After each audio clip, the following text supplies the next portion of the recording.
Last time we started our discussion in 4.2 of prime and composite numbers, and let me just remind you of the difference between those two before we jump back into where we were.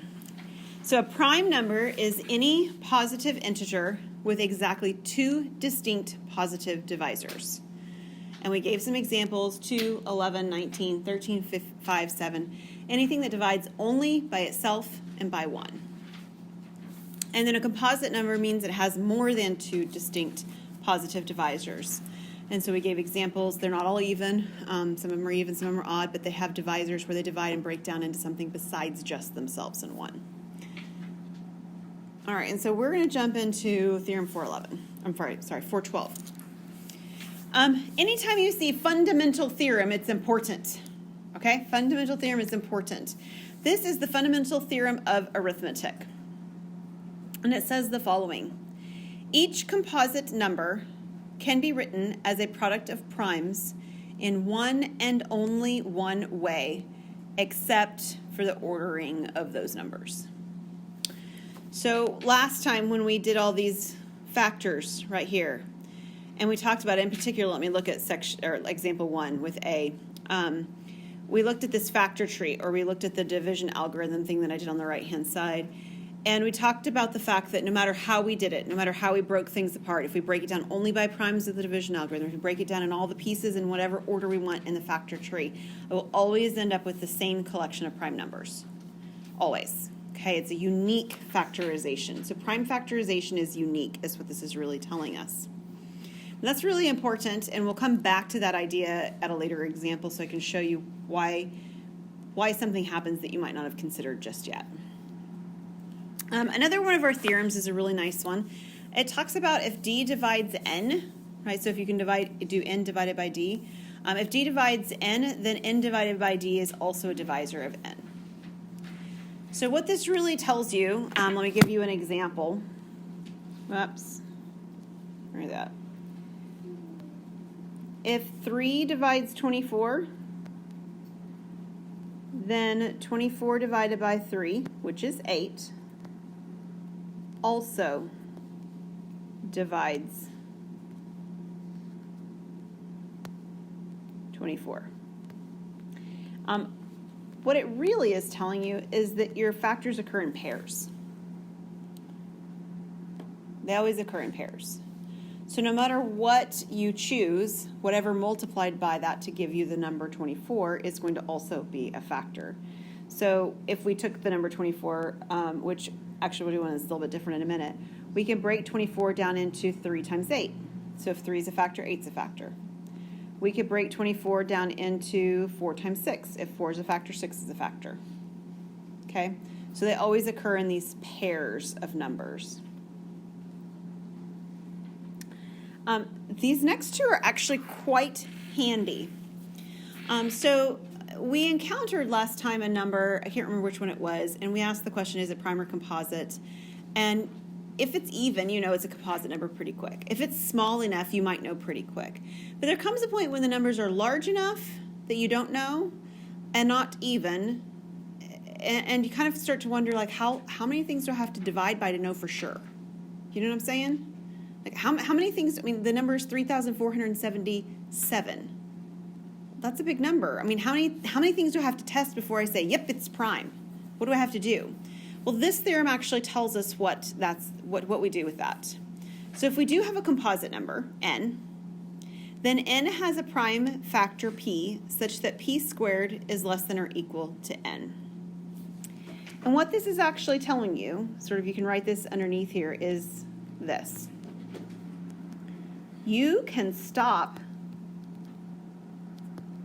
trying to factor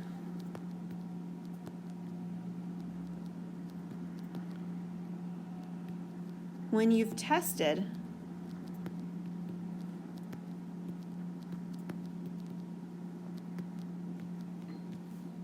all primes smaller than the square root of the number you're working with. I should say smaller or equal to. That's a possibility, I suppose.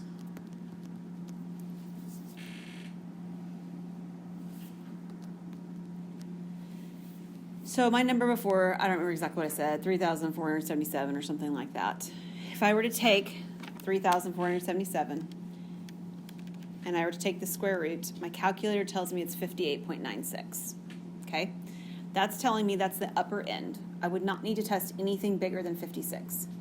56 is the biggest value that it's even possible to get it to work before I know for sure that it's not going to be prime, or before I find the value that divides it, okay? So if n is a whole number greater than 1, and it's not divisible by any prime, such that p squared is less than or equal to n, then n is prime. So these two theorems go hand in hand. So we're going to use a value, was not going to be the 3,000 number I told you before, something a little bit smaller. We're going to use the number 967. Okay, it's not even, so you don't get this for free. Right, if it were even, you would actually be able to say for sure, yep, it's composite. You'd be done. You don't have to try anything else, right?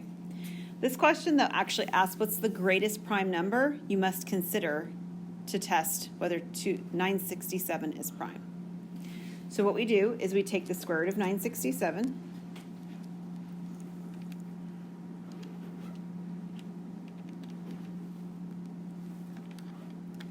and approximately this is 31.09, okay? And I need the largest prime number smaller than 31.09. So what's the largest prime number smaller than 31.09? 31. So 31 would be the solution for what I've got. It needs to be prime, all right? So 31 was really nice because it was 31.09, but if the number here, let's say, pretend for a moment that this number had said 32.97, you don't get to say 32, right? 32 is not prime. So I need to make sure I'm looking for the prime number smaller, not just the whole number smaller. So this would actually yield the same 31, even if I were asked and got 32.97. Still would be 31. So would that mean literally what I need to do? Literally it means that I would need to divide by 2. I know that doesn't work. I divide by 3. I see if that one works. I use my tests for 5. I see if that one works. I use my tests for or try to divide by every prime number smaller than and up to 31. And if none of them work, then I know my number, 967, is a prime number. Does that make sense? Okay. Let me remind you of the very first thing we did today, this one right here, Fundamental Theorem of Arithmetic. It says that you can decompose or you can prime factor something and it's always unique, right? Okay. So this example right here talks about a number that nobody's asked me. Usually by now somebody has. Maybe 50-50 on that. That maybe that's not a usually statement. But somebody often will ask me somewhere along the way in here, what about the number 1? Is the number 1 prime or composite?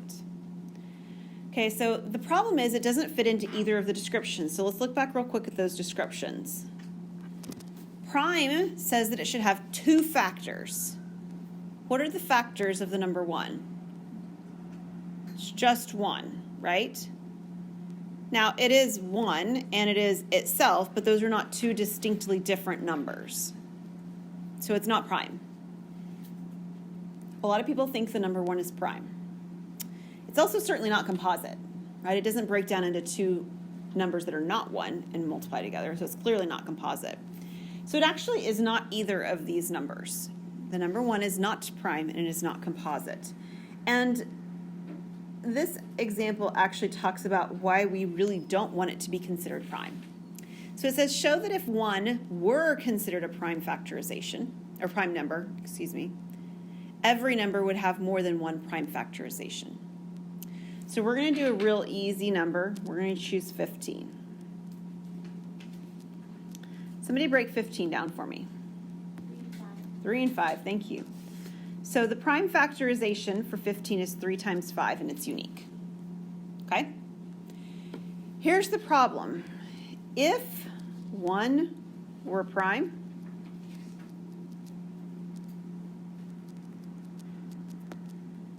three times 5 times 1, put the 1 at the end, put the 1 at the beginning, I don't care where you put it, would also be a prime factorization.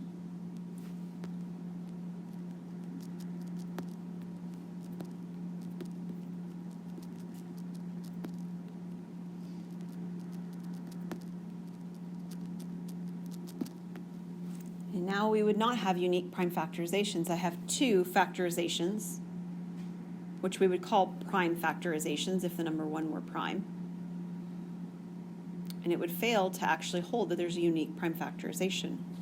But it's actually far worse than that, because 3 times 5 times 1 squared, and 3 times 5 times 1 cubed, and 3 times 5 times 1 to the 4th,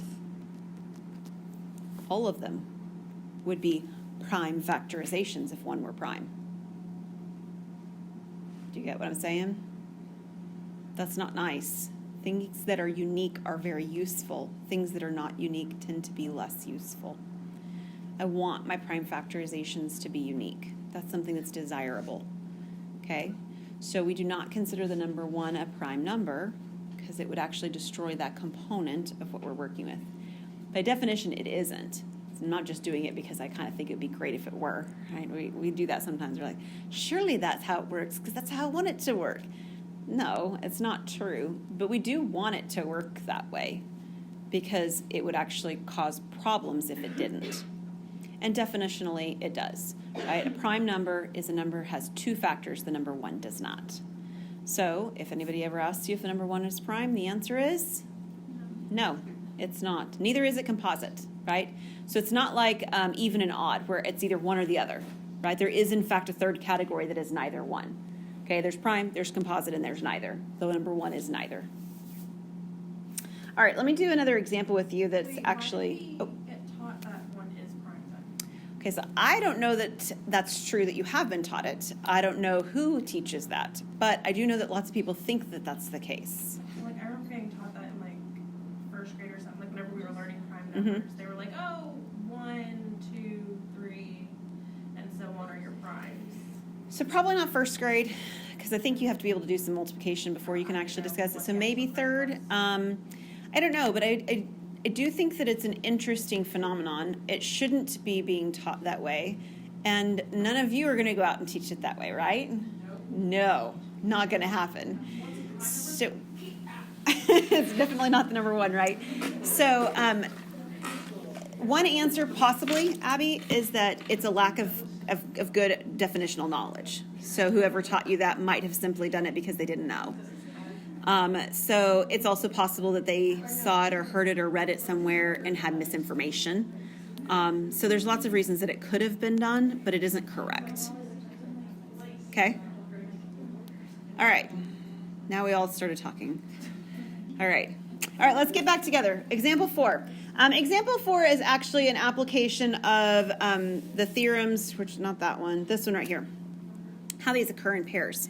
So our divisors I talked to you about, this definition, or this theorem actually talks about a specific, like the way it's structured, but what it's really telling you is that they occur in pairs. And that actually applies to this particular problem here. So we've got Mr. Arbor, and he wants to plant apple trees in a rectangular array. Y'all know what a rectangular array is, right? I asked you to do a multiplication array problem on your test. Some of you are still working on it. An array, all right? And he wants to do that in an array. He has 36 saplings, and we want to find all possible numbers of rows if each row is to have the same number of trees. Okay, so if the rows have to have the same number of trees, whatever we choose has to be evenly divisible. Agreed? That's what we're looking for, is we're looking for the evenly divisible values for 36. So the easiest thing to start with is to start with these in pairs. So to do 1 and 36, and they go together in a pair. So I could have 1 row of 36, 36 rows of 1. I mean, that's one option. And let's actually just go from the number 1 up. What's the number after the number 1 that will divide 36? 2.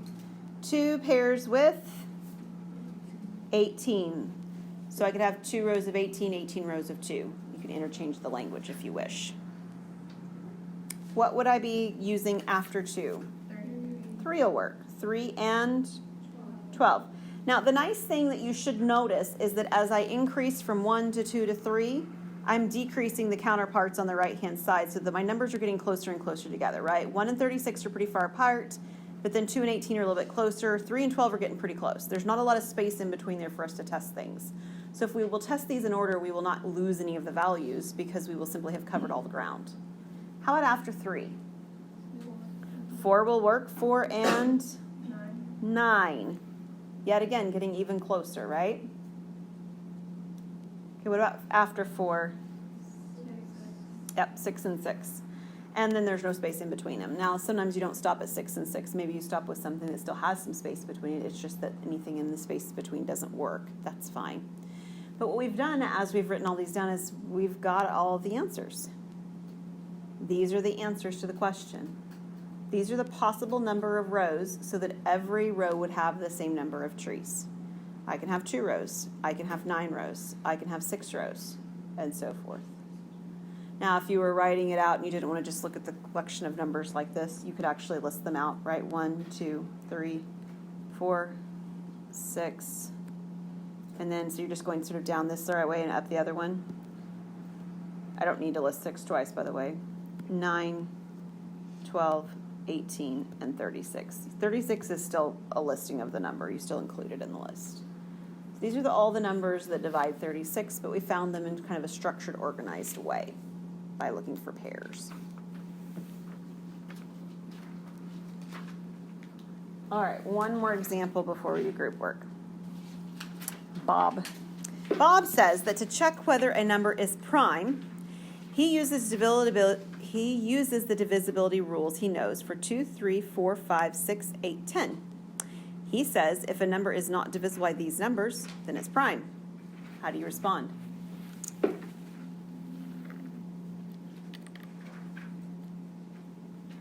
14 divided by 7. Okay, but 14 would divide by 2. You're on the right track, Jenna. Doesn't he only need to divide by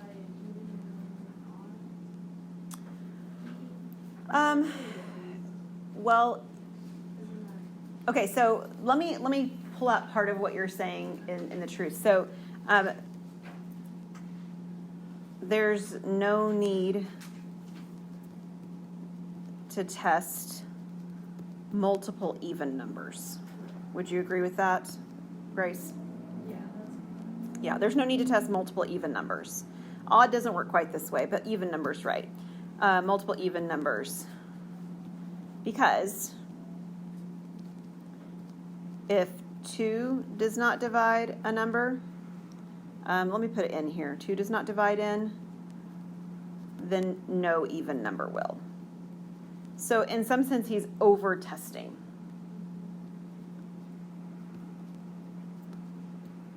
Okay, Jenna, can you give me another thought along the lines you were thinking? Because you had another specifically different thinking going on, which is correct. Oh, I was just trying to find a number that was unlisted that would divide by 2 factors. Do you have one, Abby? 121. 121 is a good example. Okay, so what is special about 121, Abby? It's divisible by 11.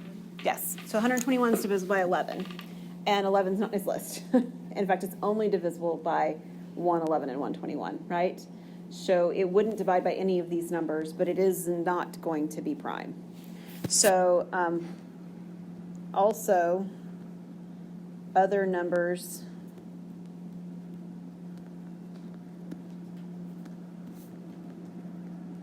like 121 are divisible by values not on this list.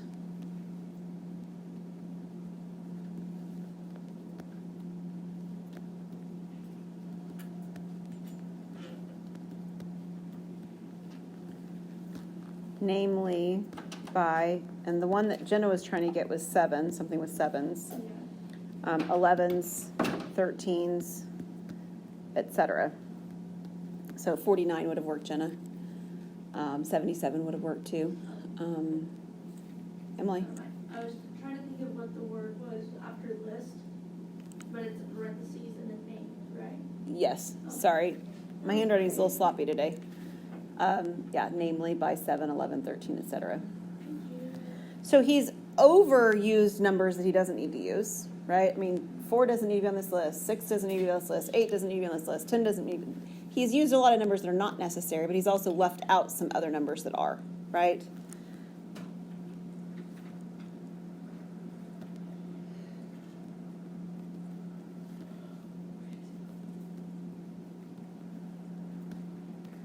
We'll call them other possible factors.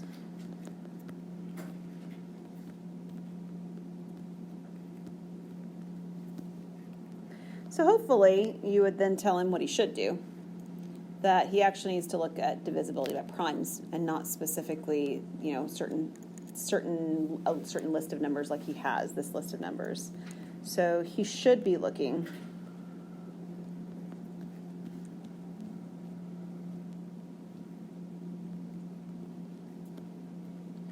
at primes to divide, to test if a number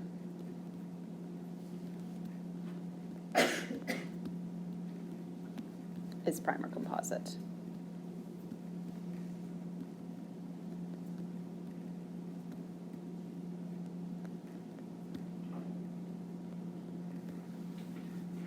Does that make sense? Sometimes we try to simplify something into a list of other values we know. Where would he have gotten these particular numbers?